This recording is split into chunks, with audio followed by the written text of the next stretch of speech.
रथ यात्रा जो भारत के उड़ीसा के एक छोटे से शहर से शुरू हुई एक परंपरा जो आज विश्व के 100 से भी ज्यादा देशों में मनाई जाती है। लेकिन ऐसा क्या है महाप्रभु जगन्नाथ में जो ये लाखों लोगों को अपने साथ जोड़ते चले आ रहे हैं? ऐसा क्या है पुरी में जो हर साल लाखों श्रद्धालु को अपने यहाँ खींच लाता है? और ऐसा क्या है यहाँ जो लोग बिना सुख सुविधा और मौसम देखे यहाँ खींचे चले आते हैं? सदियों पहले रथ यात्रा की शुरुआत सिर्फ एक यात्रा से नहीं हुई थी, बल्कि एक विचार से हुई थी। एक ऐसा विचार जहां भगवान अपने भक्तों का इंतजार मंदिर के अंदर नहीं करते, बल्कि खुद उनके बीच आ जाते हैं।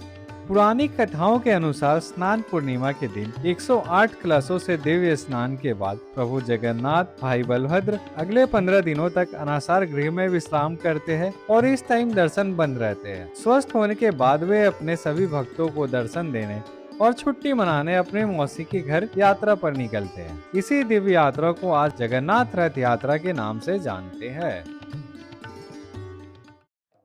रथ बनाने का काम हर साल वैशाख महीने की अक्षय तृतीया से शुरू हो जाता है, यानी यात्रा से लगभग 3 महीने पहले। रथों के निर्माण के लिए खास प्रकार की लकड़ियां पूरी लाई जाती है, जिन्हें हर लकड़ी को नापकर, तराश कर और जोड़ कर धीरे धीरे एक विशाल रथ का रूप दिया जाता है। इस काम को अंजाम देते हैं विश्वकर्मा कारीगर, जो कि इनके लिए एक पैसा नहीं बल्कि पीढ़ी दर पीढ़ी चली आ रही एक जिम्मेदारी है।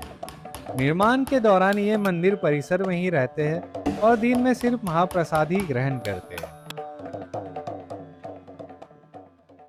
रथ यात्रा के दिन मानो आसमान थमने का नाम ही नहीं ले रहा था। हर तरफ मूसलाधार बारिश थी, लेकिन इस बारिश ने किसी के कदम नहीं रोके। कोई अपने परिवार के साथ ऑटो में पुरी पहुंच रहा था, तो कोई अपने दोस्तों के साथ कार या बाइक से। हर किसी के चेहरे पर बस एक ही इच्छा थी, महाप्रभु के दर्शन। कपड़े भीग रहे थे, रास्ते भी मुश्किल थे, लेकिन श्रद्धा इतनी गहरी कि किसी को भीगने की परवाह ही नहीं थी। और इन लाखों भक्तों की तरह ये रहा मैं, जो कि महाप्रभु के दर्शन का इंतजार कर रहा था। रथ तैयार हो चुके थे, रोड सज चुके थे। अब बारी थी उन लाखों श्रद्धालुओं की जो पूरी पहुंचने वाले थे। इतनी भीड़ को सुरक्षित तरह से संभालना एक बड़ी जिम्मेदारी थी, और जिम्मेदारी को अच्छी तरह से निभाया इन पुलिस कर्मियों और वॉलेंटियर्स ने। कई मेन रास्तों पर बैरिकेड्स लगाए गए जो डायरेक्ट मंदिर के सामने खुलते थे। कई गलियों को अस्थायी रूप से मुख्य मार्ग में बदला गया ताकि किसी की आवाजाही बिना किसी रुकावट के जारी रहे। और आखिरकार वो पल आ ही गया जिसका लाखों भक्तों को महीनों से इंतजार था। महाप्रभु जगन्नाथ, बलभद्र जी और देवी सुभद्रा अपने अपने रथों पर विराजमान हो चुके थे। अब बस इंतजार था रथ यात्रा शुरू होने का। बरादांडा, जिसे ग्रैंड एवेन्यू भी कहा जाता है, पुरी की सबसे चौड़ी सड़कों में से एक है। लेकिन उस दिन लग रहा था ये सड़क भी छोटी पड़ गई है। जहाँ तक नजर जा रही थी, सिर्फ आस्था का समंदर दिखाई दे रहा था। खाली जगह मिलना लगभग मुश्किल था। हर किसी की नजर रथों पर ही टिकी हुई थी। हर कोई एक ही पल का इंतजार कर रहा था कि कब रथ चले और कब उन्हें पवित्र रस्सी को खींचने का सौभाग्य मिले। जय जगन्नाथ के जयकारों से पूरा शहर गूंज रहा था। बारिश अब भी जारी थी, लेकिन लोग जयों के तयों ही खड़े थे। शाम करीब 5 बजे बलभद्र जी का रथ तल ध्वज के चलने का समय आ गया। जैसे ही रस्सी भक्तों तक पहुंची, हजारों हाथ एक साथ उसकी ओर बढ़े और इसी के साथ शुरू हुई जगन्नाथ रथ यात्रा। सबसे पहले तल ध्वज अपनी यात्रा पर निकला। हजारों भक्त रस्सी खींच रहे थे, चेहरे बदलते रहे, हाथ बदलते रहे, लेकिन रथ चलता रहा। कुछ दूर जाने के बाद रथ को वहीं विराम दिया गया, क्योंकि सांझ हो चुकी थी। इसके बाद देवी सुभद्रा जी का रथ दर्पदलन भी अपनी यात्रा पर निकला। हर साल रथ नए बनाए जाते हैं, लेकिन भक्तों की श्रद्धा कभी नहीं बदलती। जय जगन्नाथ के जयकारों के साथ रथ धीरे धीरे आगे बढ़ता रहा। परंपरा के अनुसार सूर्यास्त के बाद रथ को आगे नहीं बढ़ाया जाता, इसलिए देवी सुभद्रा जी का भी रथ कुछ दिन के लिए वहीं विराम दिया गया।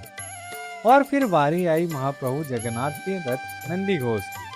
शाम काफी हो चुकी थी, इसलिए रथ को उस दिन के लिए सिर्फ कुछ दूरी तक ही ले जाया गया, और कुछ ही पलों के लिए ही सही, लेकिन भक्तों को भी रथ खींचने का मौका मिला।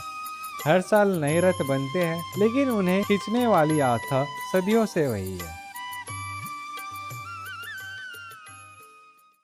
रथ यात्रा जितनी भव्य दिखती है, उतनी ही चुनौतियों से भी भरी होती है। भीड़ में कुछ लोग धक्का मुक्की करते हुए आगे बढ़ रहे थे, जिससे आसपास के लोगों को काफी परेशानी हो रही थी। इतनी विशाल भीड़ का फायदा उठाकर कुछ असामाजिक तत्व भी एक्टिव हो जाते हैं, जिससे कई लोगों के मोबाइल और सोने के चेन्स भी चोरी हो गई। कई लोग छोटे बच्चों और बुजुर्गों को भी घनी भीड़ में लेकर आ रहे थे, जो सुरक्षा के नजरिए से ठीक नहीं था। इसलिए सतर्कता भी जरूरी है। इस पूरी यात्रा के बाद मुझे एक बात समझ आई। रथ यात्रा सिर्फ 3 रथों की यात्रा नहीं है। ये उन कारीगरों, पुलिस कर्मियों और वॉलंटियर्स की सेवा है जो ये इस यात्रा को सफल बनाते हैं, और उन लाखों लोगों का भी जो लोग हर मुश्किल के बावजूद महाप्रभु के दर्शन के लिए पूरी आते हैं। शायद इसलिए जगन्नाथ रथ यात्रा सिर्फ एक फेस्टिवल नहीं, एक जीवित विरासत है। जय जगन्नाथ।